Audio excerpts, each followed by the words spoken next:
नमस्ते। कभी ये सोचा है कि आज हम भारत का जो नक्शा देखते हैं, अगर वो वैसा होता ही नहीं तो? आज हम उसी शख्स की कहानी में उतरेंगे और उनके नेतृत्व से वो सबक सीखेंगे जिन्होंने ये पक्का किया कि भारत का नक्शा वैसा ही हो जैसा आज है। हम बात कर रहे हैं भारत के लौह पुरुष की, सरदार वल्लभ भाई पटेल की, जिन्होंने सैकड़ों रियासतों को जोड़कर आधुनिक भारत को उसकी शक्ल दी। तो चलिए सबसे पहले उस चुनौती को समझते हैं जो किसी पहाड़ से कम नहीं थी। जब भारत को आज़ादी मिली तो वो एक देश नहीं था, बल्कि 562 अलग अलग राज्यों का एक बिखरा हुआ नक्शा था। 562 ये सिर्फ एक नंबर नहीं है, ये उस लगभग नामुमकिन काम का पैमाना था जो सरदार पटेल के सामने खड़ा था। तो आखिर कौन थे ये शख्स जिन्होंने देश को एक धागे में पिरोने का जिम्मा उठाया? एक बेहद कामयाब वकील से एक महान नेता बनने का ये सफर आखिर शुरू कैसे हुआ? चलिए जानते हैं। वल्लभ भाई पटेल जन्म हुआ 1875 में गुजरात में। उनकी तेज बुद्धि और फौलादी इरादे कह सकते हैं बचपन से ही दिखने लगे थे।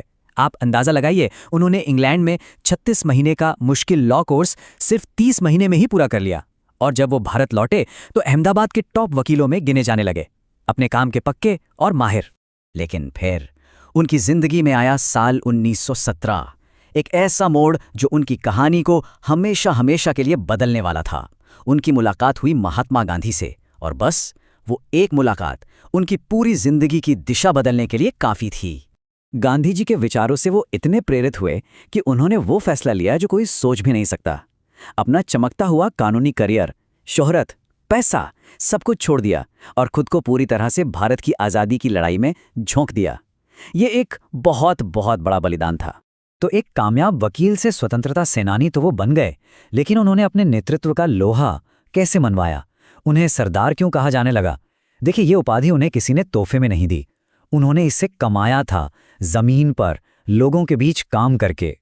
उनकी जो ऑर्गेनाइजिंग स्किल्स थी ना, वो दो बड़े आंदोलनों में एकदम चमक कर सामने आई। पहले 1918 में खेड़ा सत्याग्रह, वहां उन्होंने अकाल से जूझ रहे किसानों के लिए टैक्स माफी की एक सफल लड़ाई लड़ी। और फिर 10 साल बाद 1928 में बारदोली सत्याग्रह, यहां तो उन्होंने किसानों को ऐसा एकजुट किया कि एक जबरदस्त टैक्स विद्रोह हुआ और ताकतवर ब्रिटिश हुकूमत को भी झुकना पड़ गया।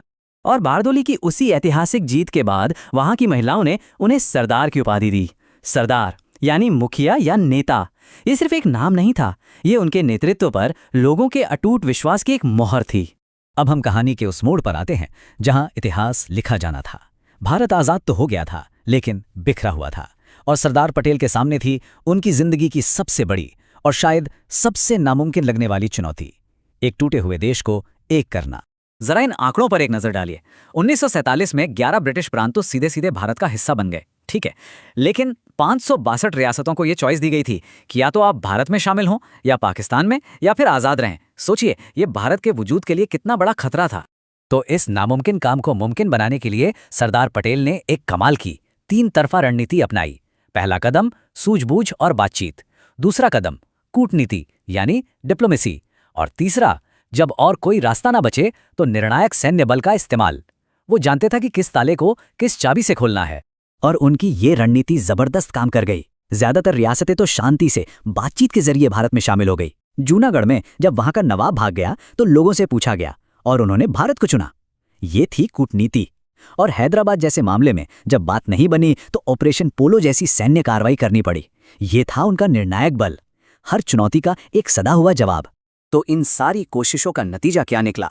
एक अखंड, एक भारत, वो भारत जिसकी उन्होंने कल्पना की थी और जिसे उन्होंने आने वाली पीढ़ियों के लिए अपने हाथों से गढ़ा था।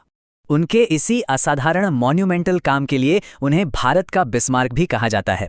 बिस्मार्क जिन्होंने जर्मनी को एक किया था। ये तुलना दिखाती है कि सरदार पटेल का काम कितना बड़ा और ऐतिहासिक था। लेकिन सरदार पटेल का योगदान सिर्फ भारत को जोड़ने तक ही सीमित नहीं है। उनकी विरासत, उनकी सोच आज भी हमारे देश की शासन व्यवस्था की नींव में जिंदा है। उन्हें भारत के सिविल सेवकों का संरक्षक संत भी कहा जाता है। क्यों? क्योंकि उन्होंने ही भारत की आधुनिक ऑल इंडिया सर्विसेज की नींव रखी थी, जिसे वो देश का स्टील फ्रेम कहते थे। एक ऐसा फौलादी ढांचा जो देश को मजबूती से एक साथ थामे रखता है। आज के पब्लिक सर्वेंट्स के लिए ये उनकी सबसे बड़ी देन है।